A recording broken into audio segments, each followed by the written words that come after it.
the content. It's going to be great. The talk today, unlikely allies, how HR, come on in, how HR can help you build a security-first culture.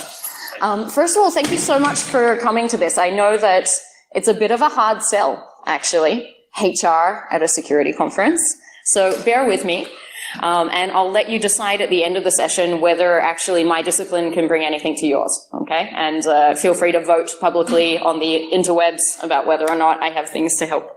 To start with, who am I? Who am I, actually? You've all done the research. Who am I? Reaching by heart. Oh, all right. Not only research, but dug a little into the bio. I like it. Yeah. Does anyone know my name? Alison, absolutely. Okay, great.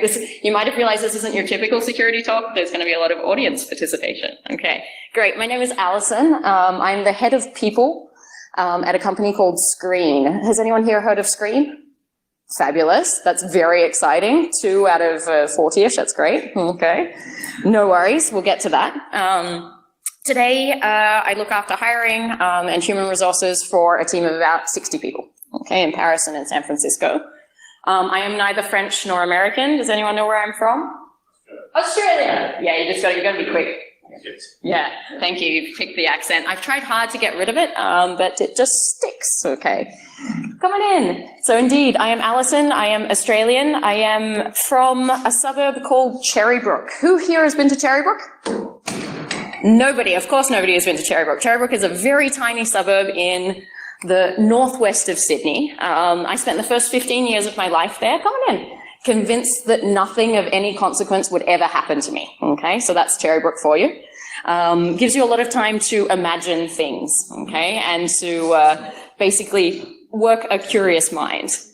I left home at 18. I traveled the world. I ended up in France about 8 years ago, and I've been working for Screen for about 1.5 years. So what is Screen? Screen is security without the hassle. Okay, we do application security management. Okay, AppSec, I don't think I need to go much further given where we are. If you're curious about it, however, feel free to ask me. Have a look on the internet afterwards. So why is a HR person talking at a security conference? Any ideas? It's important. Because it's important. This is it. I like this. I like this. Last minute addition with the right answers. This is what we like to see. Okay, because it's important. HR is important. Okay. Yeah. Why else? Okay. People are what? Okay. Okay. Absolutely. The key part. Yeah. Why else? Enforce security. Okay. To enforce. Did you use the word enforce? Oh, we'll come back to that. I like it. Yeah. Enforce. That's why I got into this gig, to enforce things. Perfect. Yeah. Also, maybe just not enough speaker applications this year, right? A little bit thin on the ground for pen testers, yeah. Something like that, something like that. So I wasn't sort of born to be a HR person, right? I didn't sort of, run out of high school saying, let me at those healthcare forms and payroll and, hiring people all the time. That's going to be exciting. I actually don't have a passion for HR as such. My friends and colleagues often say to me, hey, Alison, wow, you're the head of people. You must really love people, right? Wrong. I actually don't like people very much at all, but I am fascinated by them, okay? What keeps me in my job is trying to understand all of the small, tiny, intricate combination of things that motivate people to do the things they do. And they do a lot of things, right? You've seen some things, I imagine, that people have done, right? Yeah. Why? Whether that's to do with consequences or the judgment of others coming in, or whether they do things for personal gain or out of moral obligation. My life's work is basically to understand why, and therefore to help predict and maybe shape some of those behaviors. From a very young age, I've been observing power structures around me and trying to find out where the boundaries are. I mentioned I grew up in Cherrybrook. Cherrybrook is a very small suburb outside of Sydney, and in 1989, my sister and I, with my parents, moved into a house in a street that was just dirt, okay? Australia, compared to European countries, we went from dirt to bitumen. We didn't go through the cobblestones, okay? Can imagine my shock when I arrived in Europe sort of 8 years ago. What are these things? Okay. So basically, my sister and I grew up in this fairly quiet street. You were more likely to cross a horse coming in without a rider than you were to cross a car. So my sister and I were allowed to ride our bikes out the front of our house while Mum was inside doing something else. But we had lines on our driveway, 3 segments, Pebble Creek. The second line was the limit, okay? We were allowed to ride our bikes as much as we liked, as long as we didn't go across that second line. Now, there are lots of different types of people in this world. My sister is a rule follower, okay? Succeeds very well in traditional environments, okay? Excellent at academics, does the right thing, okay? Very important to her that she does the right thing. So, if the line was here, my sister would stay a good ½ meter back from it to make sure she didn't accidentally touch the line with her bike tire. Me, on the other hand, at the age of 2, I was fairly convinced that this line might have been a construct, not actually a boundary. And so I would ride my bike, tricycle at the time, up to it and just kiss the line with my bike tire. And then I would wait. I noticed that nothing actually happened. And so the next time I would go just a centimeter over the line. Same thing. The earth went on turning. And so apparently I abandoned this inch by inch iteration, and then one day just abandoned the tricycle and went and sat in the middle of the road. My sister ran inside to see my mum and said, Mummy, Ali's in the road. And my mum said quite reasonably to my older sister, why didn't you get her off? And my sister said, well, because I'm not allowed past that line. I was punished. It was the late 80s. I was smacked, which I rightfully deserved, sent to my room and told that it was okay. We didn't have to tell my dad. My sister had also been bribed, and told that I'd been punished and we didn't have to tell my dad. Dad gets home from his day of work at the bank. I've started to understand something. I've understood that actually maybe I'm not the one who risks to be in the most trouble here, that something else is at play. So when Dad walks in the door, I triumphantly scream from the top level of our house, I've been on the road today, Daddy. What ensued was a fairly loud discussion between my parents, and from that day on, I kind of understood that maybe, there are different things at play than just the rules that parents give their children. So I got into HR, basically. Who here already works closely, like day-to-day with their HR team? Anyone? Okay, excellent. On something other than recruitment? Yeah, okay, excellent. What are you working with your HR teams on? Security awareness, excellent. All right, you're going to be able to teach us some things, I think. Things like onboarding. Okay, onboarding. Organizational structures. Okay, great. Org structures, onboarding, yeah, what else? Email attachment analysis, so that's HR saying, hey, we got a thing, can you check it out? Yeah, absolutely. That's a good point. Okay, perfect. I think there's basically, so actually most of you didn't raise your hands, right? Do you know who your HR teams are? Yeah, do you know how to find them? Right, you work in security, like you can find anyone? Yeah, okay, perfect. If you had to, right, you could track them down. Perfect. By the end of the talk, I hope I've convinced you to go and have a conversation with them. For me, I think there are 3 reasons why security and HR teams can learn from each other and probably should work more closely together. The first one is because we're basically doing the same job. Okay, hear me out. HR and software engineering and HR and security actually isn't all that different. My main job today is to design systems and processes and architect organizations, hoping for predictable, repeatable results that can scale. Okay, not unlike the job of a software engineer. Except when you're architecting backends of applications, you usually don't have to keep in mind the hidden agendas of your AWS machines, for example, okay? When you're architecting for people, totally different ballgame, okay? You can predict about 10% of what people will do in a system, which is fun. One of the things that makes HR people really successful is their ability to see around corners, to predict edge cases, to anticipate and mitigate risks, and always prepare for the worst case scenario, okay, if that sounds familiar. Basically, it makes us good at our jobs and really average to talk to at parties, okay? We're always just sort of saying, yeah, if that DJ plays that next song, things are going to go terribly, I'm out of here. The second reason I think that you should speak to your HR team regularly if you work in security is, as you mentioned, security, it's a people problem, right? Okay, and HR understands people. The weakest link in any system, the human factor. Who here has a good definition for social engineering? Who has our definition for social engineering? Let's not set the bar too high, it's early. Yeah. Personally, I think maybe manipulation of human behavior. Okay.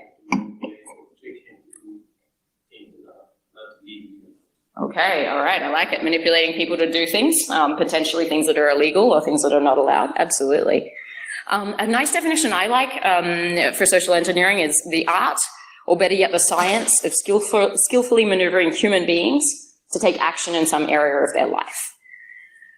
This is literally my job description, okay? The next time I'm hiring for my team, I'm just literally gonna put that sentence and say, who does this, okay? Who's good at this? I spend my days convincing candidates that actually working for a Series A startup in Paris is much better than working for any other company anywhere in the world, okay? I convince my managers that maybe changing the way they want to communicate for a way that would be effective to communicate is a great idea.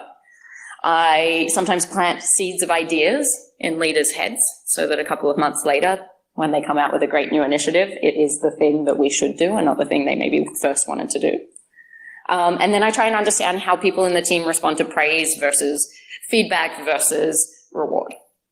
The skills required to be effective in HR are very similar to the skills required to be an effective social engineer. What's the difference between HR and social engineers?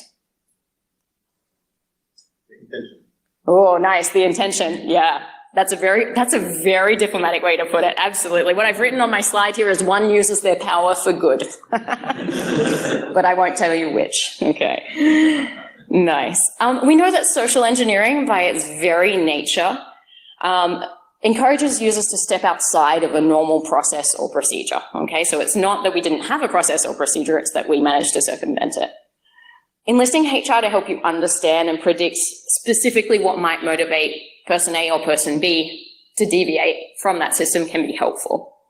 Some of you may be familiar with the phishing attack, where basically a woman calls up trying to change the password on her husband's mobile phone account and plays crying sounds of babies in the background, okay? So understanding who would be susceptible to which sort of manipulation is something that HR is pretty good at. We will, for example, in my daily life, if I need to have a difficult conversation with one of the engineers, and there is myself, our director of engineering, our CTO and co-founder available to do that conversation, what we'll choose, who takes that conversation will depend on the person in front of us. If it's somebody who needs to feel like they're very, very valued by the organization in order to hear the hard feedback, we'll send the CTO and co-founder. If it's someone who needs to feel like we're sort of all in this together and they've got allies in this, then we might send me, okay, because I'm a little bit less organizational, a little bit less top leadership to talk in there. So figuring out who will respond best to what and also what the risks are. Also in interviews, there are certain members of the team who I wouldn't necessarily put in interview alone with a candidate, okay, because of the messages they give off, because of what they're susceptible to influence. And somebody up the back mentioned that HR come to you often to check their email attachments. Absolutely. Some users, by design of their job role, are just inherently more likely to be exposed to certain attacks, okay? So our job of HR and recruitment basically is to receive emails and LinkedIn messages from people we don't know with attachments, okay, that are usually PDFs. And it's usually in our best interest to open them, okay? So that's something, similarly, finance teams. So your support teams, you might traditionally think have the least security knowledge and they're the most at risk, okay? So it's important to be having those conversations. The third reason I'd say HR and security teams should work together is that HR spends a lot of time trying to design human systems that won't provoke unwanted behavior. So a few illustrations here. Does anyone here use KPIs? Yeah, knows what a KPI is, okay? OKRs? Yeah, okay. Any other acronym for trendy things that came out of Google? Yeah, okay.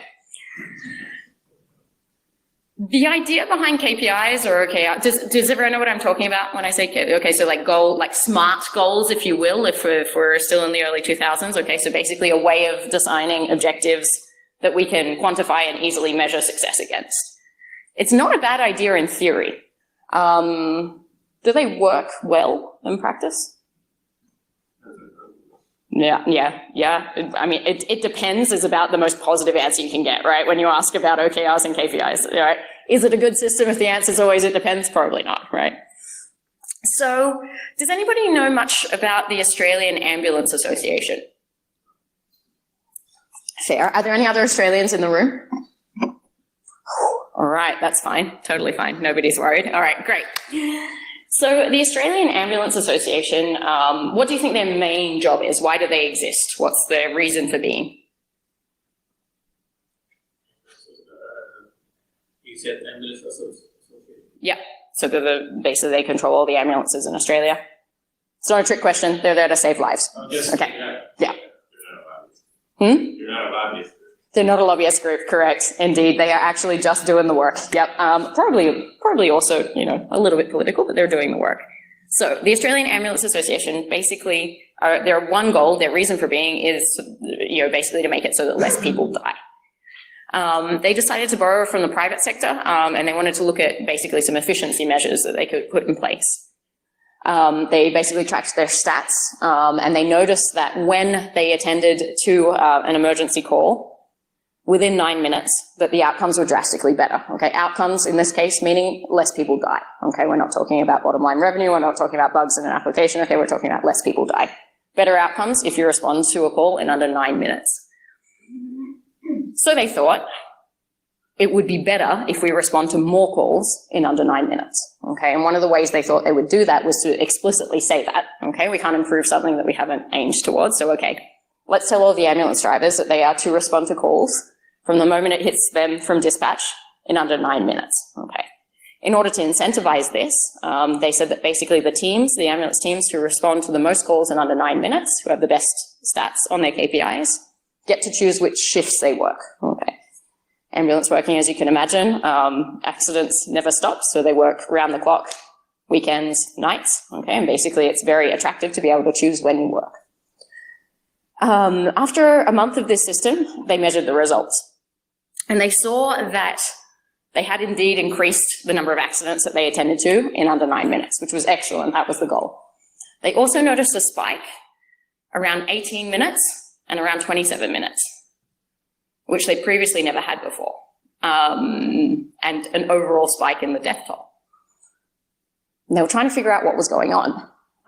Does anyone have an idea of what might have been happening there? And you put your effort on the short distance calls. Okay, yeah, absolutely. So they were focusing on individual goals, which is my truck receives the call, I have 9 minutes to respond. Ambulance drivers were arriving close to the scene of an accident and seeing on the clock that they would arrive at 9 minutes and 10 seconds, for example. So they were rejecting the call, sending it back to dispatch, and it was going back out to another truck who then had 9 minutes back on the clock, who would do the same thing, and so on.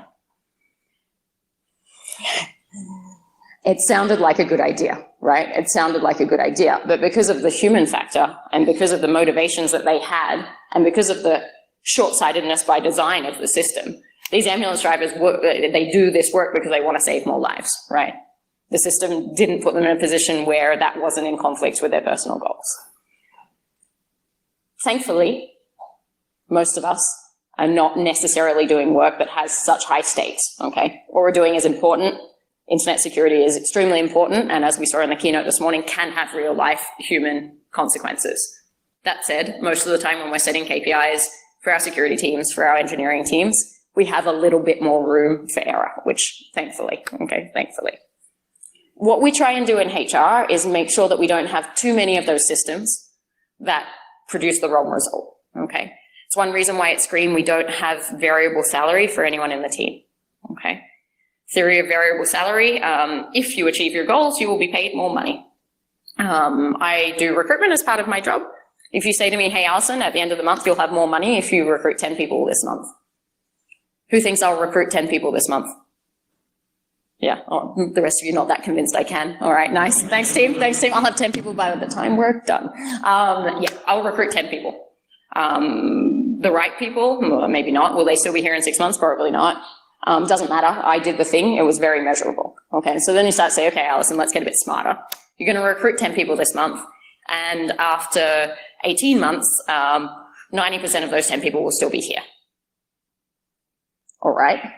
So at which point are you paying me this variable, and what's happening month over month, and do we have the predictability? Will we always hire 10 people per month? What happens if somebody leaves because of something someone else controls and not me? Okay, at what point can I impact this? Okay, and then we kind of abandon it. So we don't pay anybody a variable salary at Screen because we think that it doesn't actually produce the right results. We think it can tend to be a distraction. What we do, however, is what I call backward-looking bonuses, okay? You know when you sign up to work for Screen, what you will be earning, okay? You know that we're a high-performing organization, that you'll do your job, you'll be paid. Okay, that's the agreement. That said, if you have a particularly exceptional quarter, there's nothing that stops us from saying, hey, here's something you weren't expecting, have a little extra. And that becomes an actual bonus as opposed to a, you know, there's this room for maneuver and maybe we'll give you 87.5% of your variable. It's not very motivating. If we agree that HR and security teams should work together, do we agree? Are we starting to agree? Does my tone imply that it's not a choice? Yeah, okay, excellent, excellent. Okay, so we agree that HR and sec teams should work together. But now let's concentrate on the how. Okay, so how should they work together? You mentioned earlier by raising awareness. Okay. One particularity about Screen in the security industry is that we refuse to market or to sell fear. Okay, so we do not capitalize on public breaches to sell our SaaS. Okay, just let that sink in for a minute because it's quite unusual in the industry. We don't market or sell fear, which means internally, when we're raising awareness about security, we have a unique challenge, which is we will not spread fear to our employees either. How do you educate people about security without fear? Make it fun, I like it. Okay, challenges and competitions. Okay, make it engaging, make it educative, make it fun. Okay, absolutely. Those are some of the things we do. One of the first things we do basically is to give concrete real world examples of attacks so that individuals can understand how they happen, okay? How and why they work. What that helps to do is to distance people from the, you'd have to be stupid to click on a phishing link, okay? What we basically do, our CTO says, hey, you know, here is a spear phishing attack that I once received. He said, and I clicked on the link. Okay, I'm the CTO and co-founder of a security company, and absolutely happens to everybody. Here's why. Okay, and here's why it doesn't have to be this big shameful event if it does happen. Basically, we give them awareness, common attacks, how and why they work, and the most important, which is an avenue for recourse if something looks suspicious or if you think you've done something. In our onboarding, we have a slide, which is our CTO's personal phone number, and the words underneath it, which says, if you have a doubt, call me. If it's 3 a.m., I would rather be woken up for nothing than for you to hesitate and not want to bother me, okay? And that's pretty powerful you're on the first date. Maybe when there's 5 of you in the team, okay, logical. When we start to be 50, 60, 2 different time zones, 2 different continents, that starts to be a powerful message. So if we onboard a junior sales development rep in San Francisco, they get this training. They get JB's personal phone number and they get the call me if in doubt, okay? And a few of us have done so. So, we also give guidelines to our specific teams. So our sales team travel a lot, okay? So we're basically very careful about physical security. So things like ciphering their laptop, okay, using privacy screens in the train, custom host names, not connecting to public Wi-Fi, things like that, that salespeople who are trying to close a deal just want basically anything so that the paperwork can go through, keeping their browsers up to date. One effective awareness, fun, educative challenge, competition, if you will, that we use at Screen is the cookie method. Okay, this will not be new to a lot of you. Basically, if your laptop or another device is left unattended and unlocked in the Screen house, which is our offices, screeners, the people who work there, stay with me, it'll be easy. Screeners are allowed to access that device and write cookies on the general Slack channel or send an email to the company. Okay, you're told about the cookie method on your first day at Screen. Okay. The 2 hours maybe that elapsed before that first meeting is the only time that you're immune, and otherwise up from that day forward, okay, no device. Doesn't matter if it's your telephone, doesn't matter if it's your laptop, you don't leave it unlocked and unattended, otherwise somebody will cookify you, as we have made it a verb. We've gotten pretty creative about the cookie method, okay, we're a security company, most people, you know, they stand up to go to the bathroom, they lock their computer, right, it's not that hard, so you have to get a bit creative, because we're a big fan of cookies. Feel free, come on in. We're talking about cookies of the eating kind. Come on in. So one person in our San Francisco team sustained a cookie attack because 3 members of the team basically fired Nerf guns at him repeatedly. He ducked below his desk to take cover, leaving his laptop, and somebody else came in and wrote cookies. Second attack vector, okay, the Apple Watch skateboard event that we still refer to. So if you have a Mac and you're a paired Apple Watch, you can unlock it. You feel the vibration on your wrist, of course, but when you're trying out a brand new skateboard around the office that your colleague has just said, hey, Yanis, want to take a tour? You might not notice, okay? So running behind, picture this, someone running behind someone on a skateboard, trying to unlock and write cookies at the same time. The sales team often like to walk around the office while they're closing deals. Okay, so one team member was behind the screen, the glass door out to the patio on his phone, closing a customer with his laptop outside, but he'd left his Bluetooth keyboard inside. So no visual markers. This was quite an impressive one. Okay, so Command Space to open Spotlight on Mac. Slack Enter. Command K General and Enter to switch to the general channel. Type cookies and enter with no visual feedback whatsoever. Okay. And one screen, his girlfriend actually cookified him when he went to the bathroom at home while working from home. Okay. She doesn't work for us, but this culture has spread beyond. And all of us went, Loic? How did Loic get cookified, you know? And his girlfriend claimed. So we started to go beyond the first circle, right? And the security is getting larger and larger. Absolutely. Oh, absolutely. I mean, you're rewarded for your hard work, always, always. And it's become quite the competition now. We're a big fan of cookies, we're a big fan of food. We like to cook.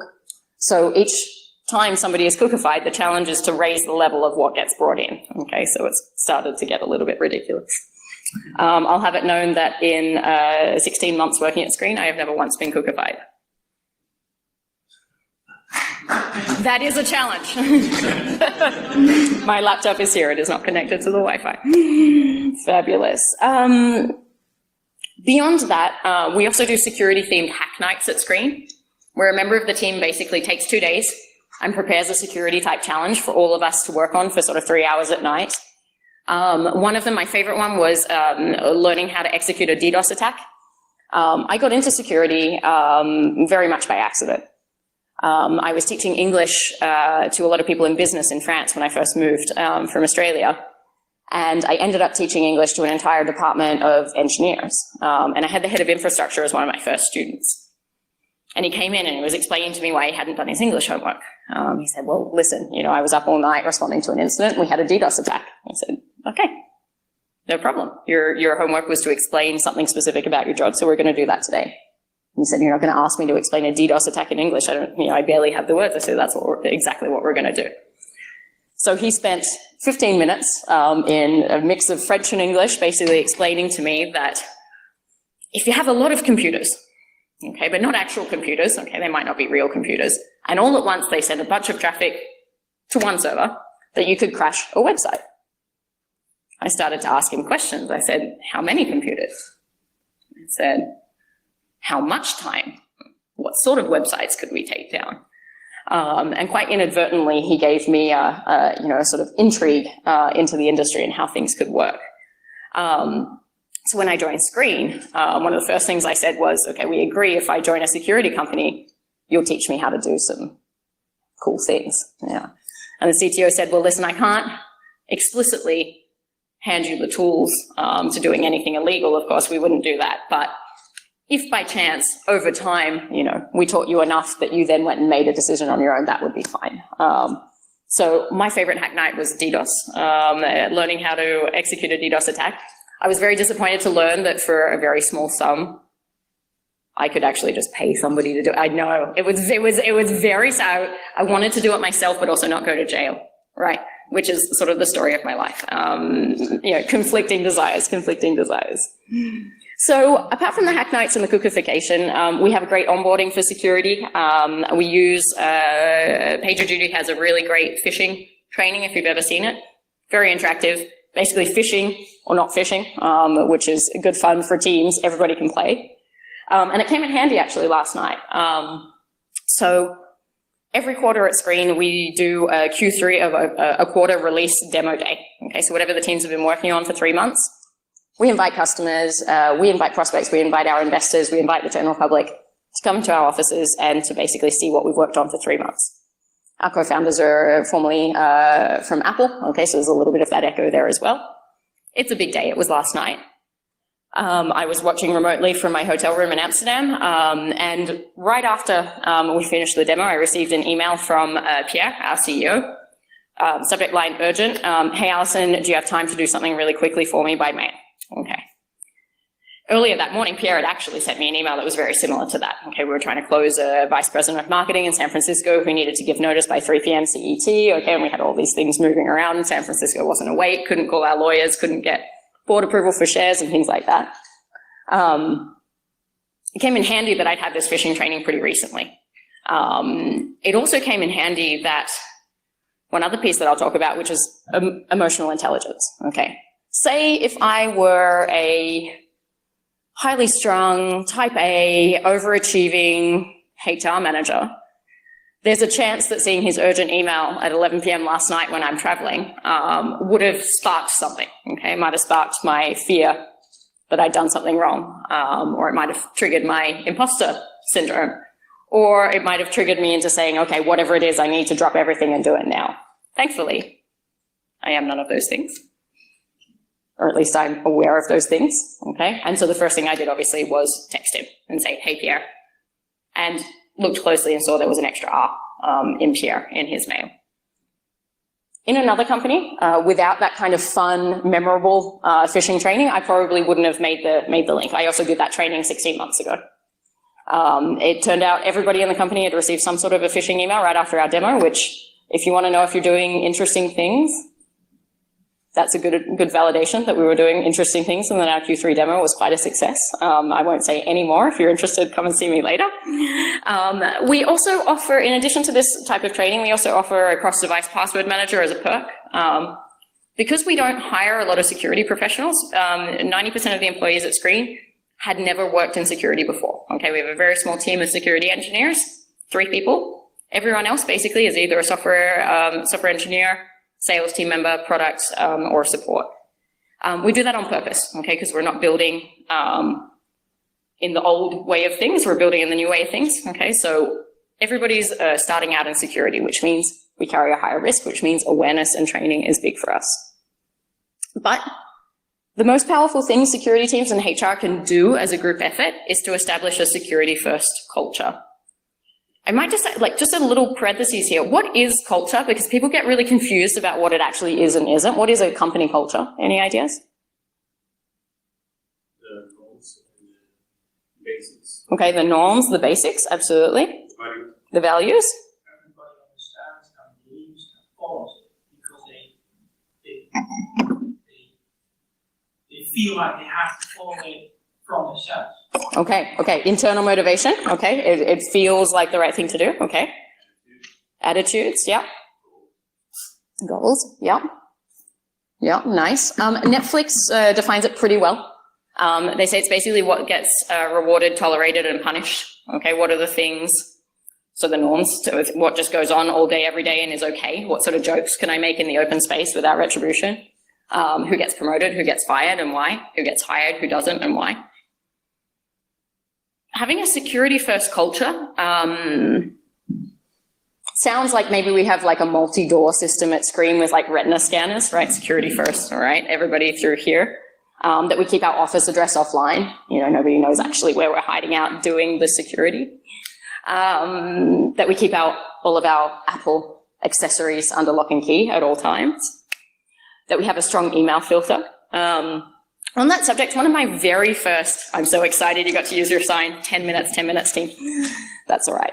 One of my very first HR jobs, I worked in an oil and gas company in Australia. I was charged with implementing a new parental leave policy, including the establishment of lactation rooms in our headquarters. Every week, I would have to go to the IT department and ask them very nicely if they would release my very safe for work emails from the National Breastfeeding Association of Australia that were being caught in the email filter every day. Just as a side note, this is why we need more diversity in software engineering and security teams, because these types of filters are being set up by a certain population and legitimate things get caught. So my first entry into the security world was, can you explain to me why this email containing potentially pornography should be released into your care, which was good fun. Here at Screen, we have a security first policy, but an open door policy as well, which means you can walk into either of our offices in Paris or San Francisco if you need a desk for the day. And I encourage you, if you are in either of those cities, to come and see us. We'll give you Wi-Fi. You'll be able to see our dashboards in real time. You can see our revenue. You can see our number of customers. You can see the bugs we're currently fixing and which agent they occur. You can hear our conversations. You can see our sprint board. That's something that we do very openly. Our CEO has been known to meet direct competitors at events not dissimilar to this and explain our entire 18-month strategy, okay? We are a very open company for a security company. For one reason, we believe in value, okay? And we don't think that secrecy or fear is the way to a more secure future. We believe openness, okay? Sharing. Human vulnerability that leads to less system vulnerability. Our number one defense against attacks, actually probably our number two defense, our number one defense against attacks is our own product screen. Our number two defense, psychological safety. Okay, who here knows what psychological safety is? Yeah, what is it? It's tough to define, actually. Thinking you're secure. Okay, thinking that, yeah, okay, thinking you're secure. It's the belief that you can take a risk or make a mistake without being punished. Okay, it doesn't mean that there isn't a flow-on effect, but that you won't be punished for taking a risk or making a mistake. Who here in this room has already personally fallen victim to a phishing attack? Yeah, okay. Is that a difficult thing to admit in a security conference? Yeah, it can be. It can be, right? It can be.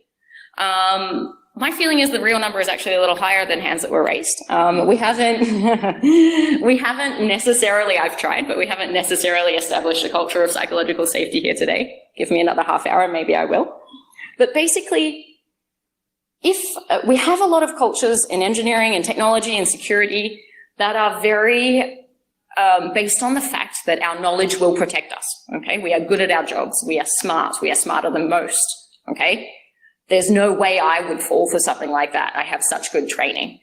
I work with an excellent security engineer, Cedric, who just built an incredible POC that if you're interested in, I can tell you more about. But he basically worked for Apple for about 10 years and did some of the first jailbreaks on the iPhones. And he's the first one to tell you that it would be so easy to get him in a phishing attack. I would be able to get him to click, like concretely, I know exactly what I would do if I wanted Cedric to click on a malicious link. And I've told him, I said, this is how it would happen. Cedric and I share a passion for hard metal, and we often go to concerts together.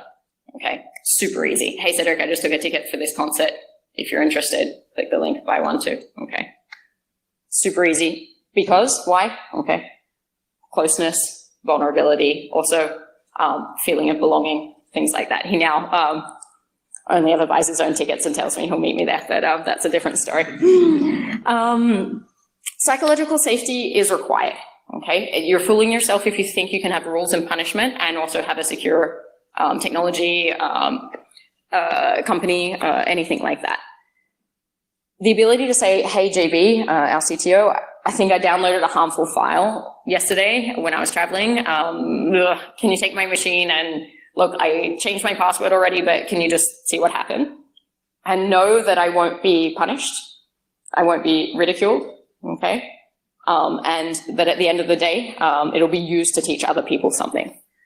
Beyond just the impacts on security, a great company culture is one where speaking up is routine, okay? There are a lot of professions around the world where if you can't speak up and say that you've made a mistake, people might die, okay? The medical profession, if you can't speak up and say, hey, I have a bad feeling about that surgery yesterday, I think we should go back in, okay? You need to be able to speak up, and the risk of looking dumb, okay? I think this might be the hardest part in technology and security companies, the ability to look dumb, okay? Who recently looked dumb doing something?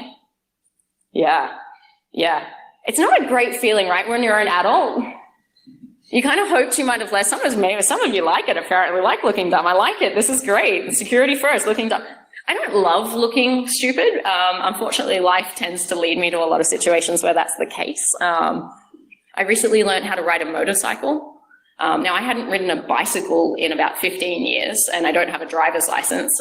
So this was possibly an ill-advised adventure. But my very first lesson, the teacher was like, I knew you were a beginner, but like, how do you even just walk around? You have no sense of balance. And I said, okay, look, excellent, great. 30 years old, can't do what most toddlers are doing very well. So that was humbling. That was very humbling. Looking dumb is something that we should cultivate, and it should happen so regularly in our organizations, where in every meeting we can say, hey, Jim, our VP of sales, I'm sorry, I know you've told me 10,000 times what ARR is, but I still can't remember. Okay, which one is that? Or conversion rates. We use a lot of acronyms. And what tends to happen in rooms full of smart people is we smile and nod and go, okay, I'll go and look that up later. Okay, I don't want to look silly in front of all these smart people. They hired me, they think I'm as smart as them. I encourage you to do the opposite. I encourage you, particularly if you're leaders, in meetings like that where there are a bunch of different people. One simple thing we do is anytime an acronym is used in a team meeting at screen, one of the leaders says, sorry, Jim, when you say ARR, you mean annual recurring revenue, right? And it stops maybe the first, the most junior employee or the most recently arrived from having to do it.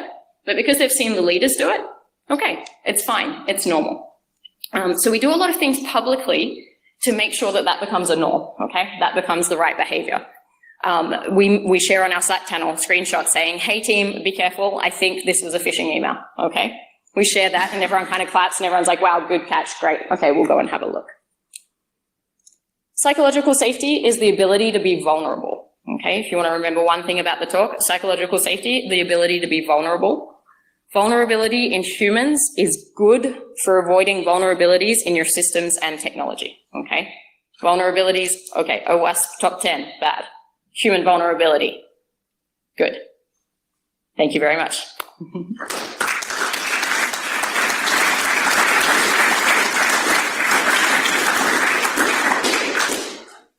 Does anyone have any questions? All right. It sounds like your topic went straight into a lot of Dr. Brene Brown's work regarding vulnerability and stuff, which is awesome. And so I'm wondering how you would recommend applying that to, or scaling it to a huge company, or if you have 10,000 people, HR departments, how is that something that you can bring to them in the same powerful way? Okay. I repeat the question for the video, correct?